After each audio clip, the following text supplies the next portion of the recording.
কাঁদছ কেন গুরুপুত্র? এই আঘাতের থেকে বয়ে যাওয়া রক্ত আর এই পীড়া, এটা তো বীরেদের সম্পত্তি মিত্র। আমাকে অভিনন্দন জানাও মিত্র, যে তোমার মিত্র দুর্যোধন কপট আর অনৈতিকতার ওই অস্ত্রের দ্বারাই মারা হয়েছে, যার দ্বারা গুরুদেবকে মারা হয়েছিল। অর্জুন অবশ্যই ওনার প্রিয় শিষ্য ছিল, কিন্তু ওনার মৃত্যুর উত্তরাধিকারী আমি হলাম। আমার জন্য পীড়ার এই মুহূর্তটা গর্বের মুহূর্ত মিত্র। এই জন্য কেঁদো না মিত্র, তুমি আমাকে অভিনন্দন জানাও মিত্র। যুদ্ধতে হয় বিজয় হোক মিত্র, কিংবা পরাজয়। আমি বিজয়ে তোমার সাথে ছিলাম, আর পরাজয়েও তোমার সাথে আছি। আর তুমি এটা ভেবো না মিত্র যে তোমার কাছে কখনো কোনো সেনা নেই।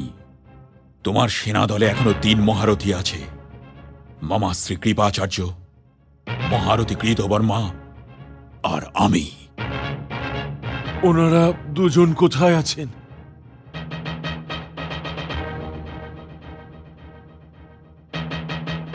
আমরা দুজন এখানেই আছি যুবরাজ। এখন তো ওই রাজ্য আর নেই কুলগুরু, যার আমি যুবরাজ ছিলাম।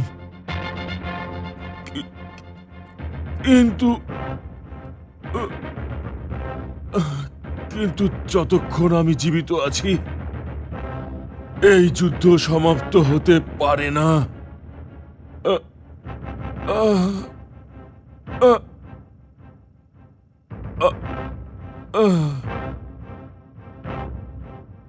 আমি গুরুপুত্র অশ্বত্থামাকে প্রধান সেনাপতি নিযুক্ত করছি।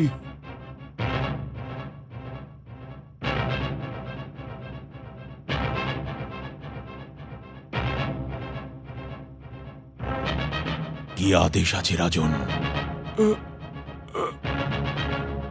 আমায় পাণ্ডবদের কেটে ফেলা শির দেখিয়ে দাও অশ্বত্থামা।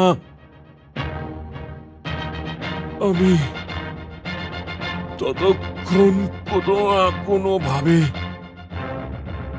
নিজের জীবনের সুতোটাকে ধরে রাখব, কিন্তু এখন আমার বাহুতে ততটা বল আর নেই যতটা আগে ছিল। তাই আমি জীবনকে অনেকক্ষণ আটকে রাখতে পারবো না। চিন্তা করো না রাজন, আমি এই সময়ই আক্রমণ করব। এই সময়? এটা তুমি কি কথা বলছো? মহাভারত